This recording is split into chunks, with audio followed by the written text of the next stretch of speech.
অয়ন একবার একটু প্রীতির কাছে যাই। প্রীতি, একটু বিস্তারিত জানাও যে এই যে জমি যেখানে এই গোডাউন তৈরি হচ্ছিল, এই জমি কাদের? শোনা যাচ্ছে নাকি শম্ভু বেরা মালিক পোর্ট ট্রাস্টের থেকে এই জমি লিজ নিয়েছিলেন।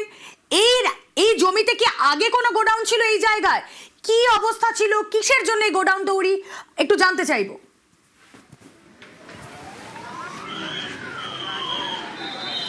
রুবেলা দেখো, আমি তোমাকে একটা ছবি দেখাবো। প্রথমে এই যে তুমি রাস্তা দেখছো, যেখানে একের পর এক অ্যাম্বুলেন্স, একের পর এক এনডিআরএফ এর টিম ঢুকছে যেই রাস্তা দিয়ে, এই পুরো রাস্তাটাই কিন্তু মূলত পোর্টের আন্ডারে পড়ে।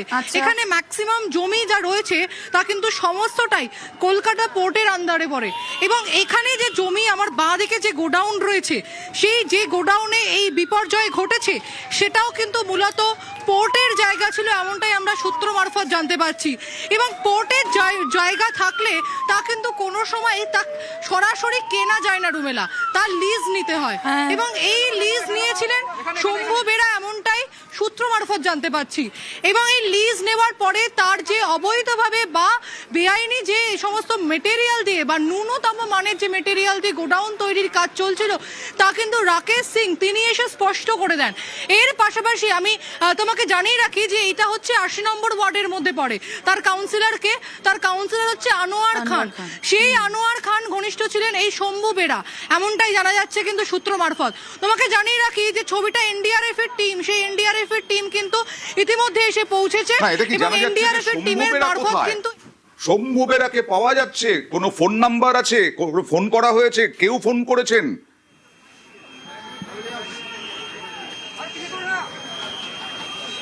তবে এখনো তোমাকে জানিয়ে রাখি অয়ন, যে শম্ভু বেরা কোথায়, তার লোকেশন কি, সে এখানে ছিলেন কিনা, কিভাবে লিজে জমি নিয়েছিল, এই পুরো বিষয়টা কিন্তু পুলিশের তদন্ত বিষয়। স্বাভাবিকভাবেই শতপ্রণোদিত মামলা হবে এই পুরো বিষয়টার উপরে।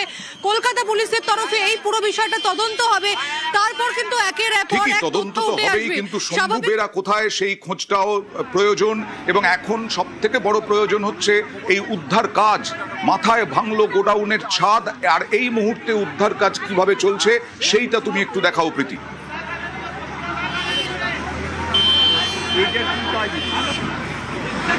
দেখো, তোমাকে ছবি দেখাবো কিছু। ভিতরে হাইড্রোলিক ক্রেন তুমি দেখতে পাচ্ছ। এই হাইড্রোলিক ক্রেন কিন্তু একটা নয় অয়ন, 4-4টে হাইড্রোলিক ক্রেন এসছে এবং ডগ স্কোয়াড এসে ইতিমধ্যে এসে পৌঁছেছে। তোমাকে ইনভেস্টিগেশনের কথা বলছিলাম, সেই ইনভেস্টিগেশনের প্রথম ধাপ কিন্তু বলা চলে। ডগ স্কোয়াড ইতিমধ্যে এসে পৌঁছেছে এবং তার সঙ্গে সঙ্গে হাইড্রোলিক ক্রেন একটা নয়, প্রায় 4-4টে হাইড্রোলিক ক্রেন ভিতরে রয়েছে। এবং খুব সেন্সিটিভ বিষয়। এবং একের পর এক যে চাল যে ভেঙে পড়েছে, সেই চাল কিন্তু এই হাইড্রোলিক ক্রেনের মারফত তুলে রাখা হবে। এবং তারপরে ভিতরে কেউ রয়েছেন কিনা, কেউ আটকে পড়েছেন কিনা, সেই বিষয়টা দেখা হবে। এর পাশাপাশি তদন্তের যে প্রাথমিক স্টেপ আমরা বলি, সেই তদন্তের প্রাথমিক স্টেপের কাছে কিন্তু আমরা দেখলাম এখন আসলে ডগ স্কোয়াড আনা হয়েছে যে কেউ কোথায় আটকে আছেন কিনা, একদম প্রাণের স্পন্দন বুঝতে পারবে। সেই ডগ স্কোয়াড আনাটা খুব গুরুত্বপূর্ণ। মানে সব দিক থেকে প্রশাসন একেবারে তৈরি হয়ে নেমে পড়লো উদ্ধার কাজে, কারণ যে ভয়ঙ্কর রকমের বিপর্যয়, ভয়াবহ বিপর্যয় ঘটেছে। দেখো অয়ন, আরো একটা বিষয়, এখন বাজে ঘড়িতে 3:10, আর কিছু সময় পর অন্ধকার নামবে, হাতে আর 2-2.5 ঘন্টা সময়। তারপরে এরকম মেঘলা ওয়েদার, এই যে গোটা স্ট্রাকচারটা, এটা সরাতেও অনেকটা সময় লাগবে। তার তলায় কেউ আছেন কিনা আটকা পড়ে, এখন হয়তো তার আর সেই আর্তনাদ, সেই আরতি, তার চাপা কান্না শোনা যাচ্ছে না। অতি দ্রুত যাতে উদ্ধার করা সম্ভব হয়, তাদেরকে সেই চেষ্টাই করা হচ্ছে সর্বতভাবে। এসডিআরএফ বলছো না আর কিছুক্ষণ পরে অন্ধকার নামবে, আমার খুব মনে পড়ে গেল আবার মাঝেরহাট ব্রিজ ভেঙে পড়ার ঘটনা। রাত্রি হয়ে 4:45 ভেঙে পড়েছিল, তারপরে অন্ধকার নেমে এসেছিল। অন্ধকারের মধ্যে বিরাট লাইট জ্বালিয়ে উদ্ধার কাজ করা হচ্ছিল সেই সময়। আমার মনে আছে সেই সময়টা বর্ষাকাল, 2018 সালে 4 সেপ্টেম্বর এই ঘটনা ঘটে। বর্ষাকাল, সেই সময় রাতের অন্ধকারে উদ্ধার কাজ চলেছে। এই জায়গাতেও বেগ পেতে হয় উদ্ধারকারী দলের।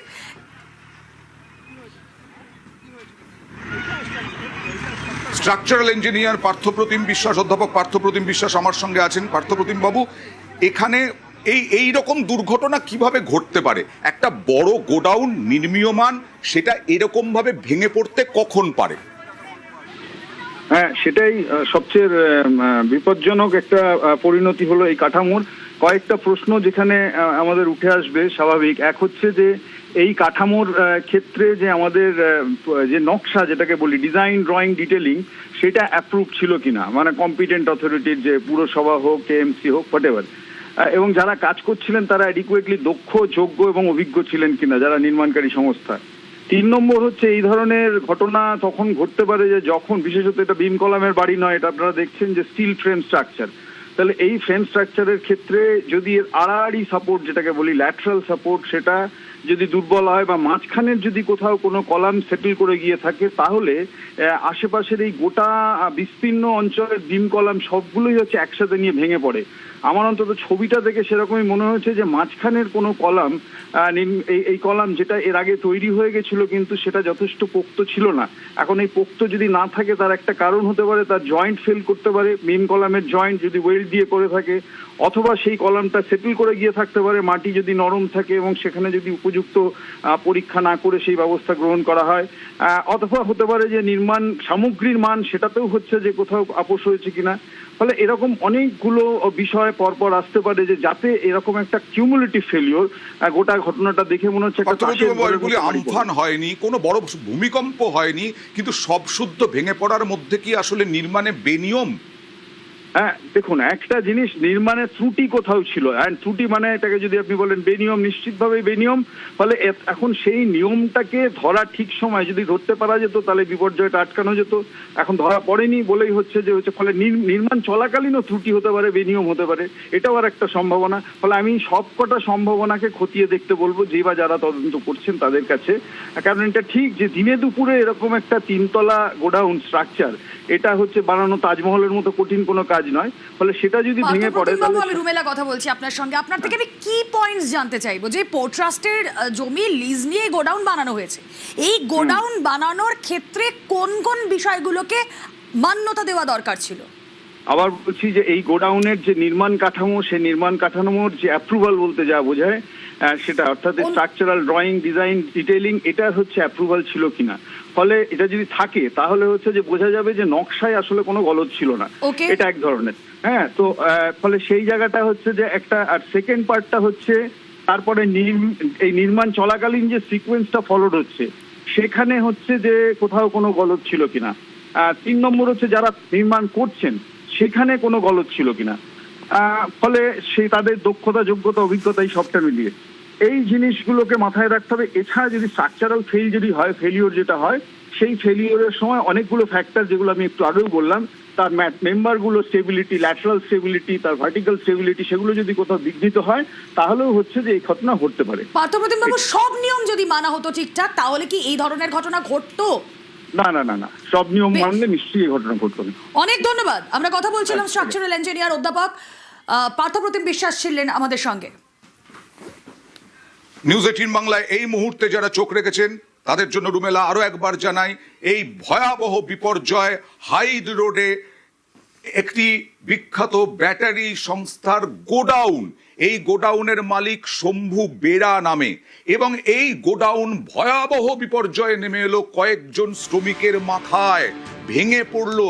এখনো পর্যন্ত 13 জনকে উদ্ধার করা হয়েছে, 9 জনকে এসএসকেএম হাসপাতালে নিয়ে যাওয়া হয়েছে ট্রমা কেয়ারে। গোডাউন বিপর্যয় আমাদের অনেক পুরনো ঘটনা মনে করিয়ে দেয় রুমেলা, কিন্তু এবারের এই বিপর্যয়টা একেবারে নদিয়া মুর্শিদাবাদ। একেবারে 2 ঘন্টারও বেশি সময় ইতিমধ্যে পেরিয়ে গিয়েছে। আমরা দেখেছিলাম ঘটনাস্থলে বেহালা পশ্চিমের বিধায়ক ইন্দ্রনীল খাঁ পৌঁছেছিলেন, পুর নগর উন্নয়ন মন্ত্রী অগ্নিমিত্রা পল পৌঁছেছিলেন, এই মুহূর্তে স্বাস্থ্যমন্ত্রী সেখানে পৌঁছে গিয়েছেন। যুদ্ধকালীন তৎপরতায় উদ্ধার কাজ শুরু হয়েছে। ইতিমধ্যে 13 জনকে উদ্ধার করা হয়েছে। আপনারা দেখতে পাচ্ছেন যে সেখানে আর্থ মুভার, গ্যাস কাটার সব দিয়ে উদ্ধার কাজ চলছে। এনডিআরএফ, এসডিআরএফ, সেনা, তাই নয়, তারা পৌঁছে গিয়েছে। নজর মুখ্যমন্ত্রীর এই বিপর্যয়ের দিকে, এবং কন্ট্রোল রুম খোলা হয়েছে। কথা বলবো প্রতিনিধি সোমরাজের সঙ্গে। দেখো, তালাতলার ঘটনায় গোটা বিষয়টি নিয়ে মুখ্যমন্ত্রী শুভেন্দু অধিকারী তিনি নজর রাখছেন এবং প্রতিনিয়ত রাজ্য প্রশাসনের শীর্ষ কর্তাদের সঙ্গে আলোচনা সেরে নিচ্ছেন। শুধু তাই নয়, বিপর্যয় মোকাবিলা দপ্তরের আধিকারিকদের সঙ্গে আলোচনা সেরে নিচ্ছেন। ইতিমধ্যেই মুখ্যমন্ত্রীর নির্দেশে নবান্নে চালু করা হয়েছে কন্ট্রোল রুম। কন্ট্রোল রুমের নাম্বারগুলি হলো 1070, দ্বিতীয় নাম্বারটি হলো 8697 981070। তৃতীয় নম্বরটি হলো 03322143526 এবং চতুর্থ নম্বরটি হলো 03322535185। এই 4টি কন্ট্রোল রুমের নম্বর ইতিমধ্যেই চালু করা হয়েছে। শুধু তাই নয়, বিপর্যয় মোকাবিলা দপ্তরের তরফে ডিজি সিভিল ডিফেন্সকে ইতিমধ্যে নির্দেশ দেওয়া হয়েছে, তিনি ঘটনাস্থলে পৌঁছেছেন। বিপর্যয় মোকাবিলা দপ্তরের যুগ্ম সচিব পর্যায়ের আধিকারিকরা তারা পৌঁছেছেন। এনডিআরএফ কে ঘটনাস্থলে পৌঁছানোর নির্দেশ দেওয়া হয়েছে, তারাও পৌঁছে যাচ্ছেন। এসডিআরএফ ইতিমধ্যেই পৌঁছেছে ঘটনাস্থলে এবং মুখ্যমন্ত্রী শুভেন্দু অধিকারী প্রতিনিয়ত উদ্ধার কার্যের বিষয় নিয়ে তদারকি করছেন, নজরদারি করছেন এবং দফায় দফায় আলোচনা সেরে নিচ্ছেন, তেমনটাই সূত্র মারফত খবর। বেশ, আর যেটা বলছিলাম, এত বড় বিপর্যয় কার দোষে? শম্ভু বেরার দোষে? নাও কাদের দোষে এত বড় বিপর্যয় নেমে এলো রুমেলা? আজকে শিল্পমন্ত্রী তাপস রায় তিনি হুঁশিয়ারি দিয়েছেন, কাউকে ছাড়া হবে না, এর কড়া তদন্ত হবে। খুবই দুঃখজনক, দুর্ভাগ্যজনক ঘটনা। এইরকম ঘটনা অত্যন্ত সতর্কতার সঙ্গে এই সমস্ত কাজকর্ম করা উচিত। সেটা নিশ্চয়ই তদন্ত সাপেক্ষ, সেটা দেখবে এবং আমাদের 2 মন্ত্রী সেখানে পৌঁছেছেন। যেটা করার সেটা করা হবে। যদি এর পেছনে, এই ঘটনার পেছনে যে বা যারা দায়ী, নিশ্চিতভাবে সরকার তাদের বিরুদ্ধে ব্যবস্থা নেবে। কারা কি করছিল, কোনো এক্সটেনশন ওয়ার্ক করছিল কিনা বা রেনোভেশন ওয়ার্ক চলছিল কিনা বা নতুন কোনো ওয়ার্ক হচ্ছিল কিনা, আমাদের 2জন মন্ত্রী গেছেন, তাদের সঙ্গে আমি কথা বলবো। দেখো, শহরের বুকে আবারও এরকম বিপর্যয় আর আবারও এত জনের আহত হওয়ার ঘটনা, গুরুতর জখম অবস্থায় ইতিমধ্যেই 10 জনকে এসএসকেএম হাসপাতালে নিয়ে যাওয়া হয়েছে। যে ছবি আপনাদেরকে দেখাচ্ছি, তারাতলায় উদ্ধার কাজ চলছে যুদ্ধকালীন তৎপরতায়। কিছুক্ষণ আগে দেখালাম এনডিআরএফ তারা এসে পৌঁছেছে, এসডিআরএফ এসে পৌঁছেছে, সেনা রয়েছে, ডগ স্কোয়াড নামানো হয়েছে। তার কারণ সময় যত এগোচ্ছে তত কিন্তু সন্ধে নামার দিকে আমরা এগোচ্ছি এবং তারপর যুদ্ধকালীন তৎপরতায় কতটা উদ্ধার কাজ চালানো সম্ভব হবে ইতিমধ্যেই সেই নিয়ে একটা প্রশ্ন থেকে যাচ্ছে। আর্ট মুভার দিয়ে ইতিমধ্যে আমরা দেখছি সেখানেও উদ্ধার কাজ চলছে, একের পর এক আটকে পড়াদের খোঁজ চলছে। তাদের পরিবার পরিজনরা, কিছুক্ষণ আগে অয়ন তুমি বলছিলে জেলার বিভিন্ন প্রান্তে হয়তো তারা থাকেন, রুজির টানে তারা এখানে আসেন, আর এখানে এসে এই ধরনের বিপর্যয়ের মধ্যে পড়তে হবে। তারা আমাদের সহনাগরিক, তাদেরকে বারবার কেন এভাবে খেসারত দিতে হবে অন্য কেউ বেআইনি নির্মাণ করলে? বলি, পার্থপ্রতিম বিশ্বাস স্ট্রাকচারাল ইঞ্জিনিয়ারের সঙ্গে কিছুক্ষণ আগে কথা বললাম, বেশ কয়েকটি ত্রুটির কথা বললেন, যেগুলো থাকলে পরে এইভাবে বিপর্যয় হতে পারে। আমি সুদীপ্তর কাছে একবার যাই রুমেলা, যে কি মনে করা হচ্ছে, কি বলছেন ওখানকার স্থানীয় বাসিন্দারা, কিভাবে নির্মীয়মান গোডাউনটা নির্মাণ চলছিল, তৈরি হচ্ছিল গোডাউন?